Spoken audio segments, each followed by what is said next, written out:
Break બાદ આપનું સ્વાગત છે। વાત કરીએ સાબરકાંઠાના ઈડરની પાંજરાપોળમાં એક સાથે 116 થી વધુ ગાયોના ખોરાકી ઝેરની અસરથી મોત થયા છે। ઈડરમાં 105 વર્ષ જૂની પાંજરાપોળ છે, જેમાં હાલના તબક્કે 4000 થી વધારે ગાય ભેંસ તેમજ અન્ય પશુઓ પોતાનું જીવન નિર્વાહ ચલાવી રહ્યા છે। 700 એકર જગ્યામાં પથરાયેલા પાંજરાપોળ હાલના તબક્કે લીલો ઘાસચારો બહારથી લવાય છે અને ઘાસચારો આરોગતા 400 પશુઓને ફૂડ પોઈઝનિંગ થયું હતું, જે બાદ 116 ગાયોના મોત થયા, જ્યારે અન્ય ગાયોને બચાવી લેવાઈ હતી। જો કે આ મામલે ઈડર પાંજરાપોળના પ્રમુખ તેમજ ગાંધીનગર જિલ્લા ભાજપ પ્રભારીને પૂછતા તેમણે સમગ્ર મામલે સહજતાથી માત્ર 20 થી 25 પક્ષીઓના મોત થયાનું જણાવ્યું હતું। તો મૃત્યુ પામેલી ગાયોને 4 ટ્રેક્ટરની ટ્રોલીથી જમીનમાં ખાડો ખોદીને દફન કરાઈ હતી। શોધના 2 કલાક પછી જોતો થોડો ચકડી આવીને જોવાનો ભૂઈ પડવા માંડ્યો, એટલે તરત ખ્યાલ આવી ફૂડ પોઈઝનની અસર લાગી। તરત સરકારી ડૉક્ટરના ટીમ તરત બોલાવીને સારવાર અર્થે લીધો। બધા સારવાર તો 400 એનિમલનું ઘાસ થતું હતું, 240 થી 30 જણોને અસર વધારે હતી।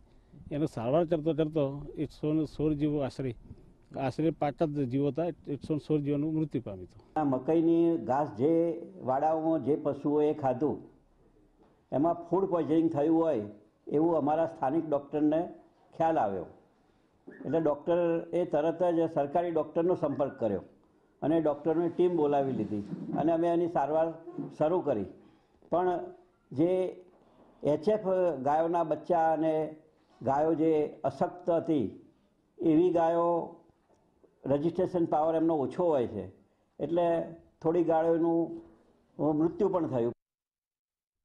છોટાઉદેપુરના પાવીજેતપુર તાલુકાના ડુંગરવાંટમાં બનાવેલ સુખી સિંચાઈ યોજના આજે ખેડૂતો માટે દુઃખી યોજના સાબિત થઈ રહી છે। ખેડૂતો માટે જીવાદોરી સમાન સુખી સિંચાઈના ડેમની માઇનોર કેનાલો બનાવવામાં આવી હતી, જેનું કેટલીક જગ્યાએ અસ્તિત્વ જ નથી રહ્યું। જિલ્લામાં વર્ષો પહેલા બનેલા સુખી સિંચાઈ ડેમ દ્વારા ખેડૂતોને સિંચાઈનો લાભ મળે તે માટે માઇનોર કેનાલ બનાવવામાં આવી હતી।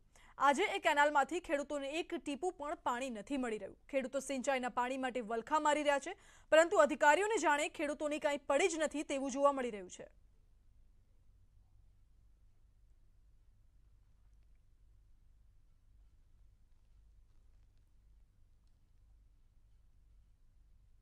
ભુજના કોટાઈ પાસે આવેલા સૂર્ય મંદિરને હેરિટેજ સાઇટનો દરજ્જો અપાયો છે, જો કે પુરાતત્વ વિભાગની જાળવણીના અભાવે આ મંદિરની દુર્દશા થઈ ગઈ છે।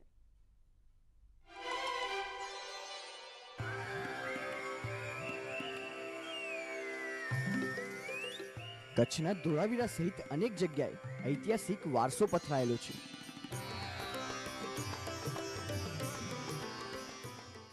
ભુજના કોટાઈમાં આવેલું સૂર્ય મંદિર આમાંથી એક છે।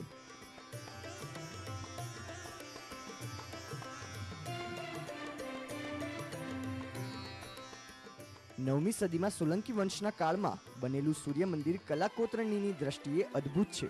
અહીં ઇતિહાસ આજે પણ જીવંત થઈ ઉઠે છે। આ જગ્યાએ આવા 9 જેટલા મંદિરો પણ હતા, જો કે કાળક્રમે તમામનું અસ્તિત્વ ભૂસાતું ગયું। પુરાતત્વ વિભાગ કોઈ જાતનું ધ્યાન આપતા નથી। ગવર્મેન્ટને અમે ઘણીવાર કચ્છ ઇતિહાસ પરિષદ તરફથી લખાણ આપીએ છીએ કે તમે ત્યાં ધ્યાન રાખો, મંદિરનો જીર્ણોદ્ધાર કરાવો, ત્યાં આજુબાજુમાં કાંટાના ઝાડ બહુ થઈ ગયા છે, કાંટાના ઝાડ કપાવો, રસ્તો બરાબર થાય, કોટાઈથી ધ્રંગથી લોડાઈથી એવા રસ્તાઓ માટે પણ કંઈક ધ્યાન આપો, પણ એવું કાંઈ પણ થતું નથી। ભુજના કોટાઈ ગામની પાછળ ડુંગરોથી ઘેરાયેલા વિસ્તારમાં આવેલું આ એક શિવ મંદિર છે, જે સૂર્ય મંદિર તરીકે પણ ઓળખાય છે। મંદિર પુરાતત્વ વિભાગને હસ્તક છે, જો કે પુરાતત્વ વિભાગની નિષ્ક્રિયતાના કારણે કચ્છનો આ ભવ્ય વારસો ભૂસાઈ રહ્યો છે। મંદિરની કોઈ પ્રકારની જાળવણી કરવામાં આવતી નથી। મંદિર જર્જરિત થઈ રહ્યું છે, ત્યાં સુધી કે મંદિર સુધી જવા માટે કોઈ રસ્તો પણ નથી, જેના કારણે દેશ વિદેશના પ્રવાસીઓ અહીં આવવાનું માંડી વાળે છે। લાખા ફુલાણીના ફાધર જામફૂલ એના વખતમાં એમણે એક ગઢ બનાવેલો, અણગોર ગઢ। એ ગઢની અંદર આવા બીજા 7 મંદિરો હતા। બીજા 7 મંદિરોમાં બીજા મંદિરો તૂટી ગયા છે। આ એક મંદિર ઘણા એમ કહે છે કે સૂર્યાણી મંદિર છે, તો આ મંદિર એક જ બચ્યું છે, પણ એનું જે કોતરકામ છે એ ખજુરાહોના મંદિરો જેવું છે। સૂર્ય મંદિરની અંદર અને બહાર વિકાસ જેવું કંઈ નથી। જો આ 1100 વર્ષ જૂના મંદિરને નામશેષ થતું બચાવવું હશે તો તેની જાળવણી કરવી પડશે. પુરાતત્વ વિભાગે આ માટે આયોજન કરવું પડશે. મેહુલ સોલંકી, ન્યૂઝ 18 ગુજરાતી, કચ્છ. રિલાયન્સ ઇન્ડસ્ટ્રીઝે મુંબઈના હાર્દસમાં બાંદ્રા કુર્લા કોમ્પ્લેક્સમાં જીઓ વર્લ્ડ સેન્ટરની શરૂઆત કરી છે. 18.5 એકરમાં ફેલાયેલું આ સેન્ટર દેશનું સૌથી મોટું અને સૌથી પ્રતિષ્ઠિત વ્યાવસાયિક, વાણિજ્યિક અને સાંસ્કૃતિક કેન્દ્ર છે. ધીરુભાઈ અંબાણી સ્ક્વેર અને મ્યુઝિકલ ફાઉન્ટેન ઓફ જોયના પ્રારંભથી મુંબઈ અને ભારતના સૌથી મોટા અને શ્રેષ્ઠ જીઓ વર્લ્ડ કન્વેન્શન સેન્ટરને સમર્પિત કર્યા બાદ જીઓ વર્લ્ડ સેન્ટરને વર્તમાન અને આગામી વર્ષ દરમિયાન તબક્કાવાર ખુલ્લું મૂકવામાં આવશે. જીઓ વર્લ્ડ સેન્ટરમાં સાંસ્કૃતિક કેન્દ્ર, મ્યુઝિકલ ફાઉન્ટેન, રિટેલનો આગવો અનુભવ, ખાસ પસંદ કરાયેલા કાફે અને dining restaurants, service apartments, office તથા ખાસ કન્વેન્શન ફેસિલિટીનો સમાવેશ થાય છે. સેન્ટરના પ્રારંભના પ્રસંગે રિલાયન્સ ઇન્ડસ્ટ્રીઝના ડિરેક્ટર અને રિલાયન્સ ફાઉન્ડેશનના ચેરપર્સન નીતા અંબાણીએ કહ્યું હતું કે જીઓ વર્લ્ડ સેન્ટર નવા ભારતની આકાંક્ષાઓનું પ્રતિબિંબ છે.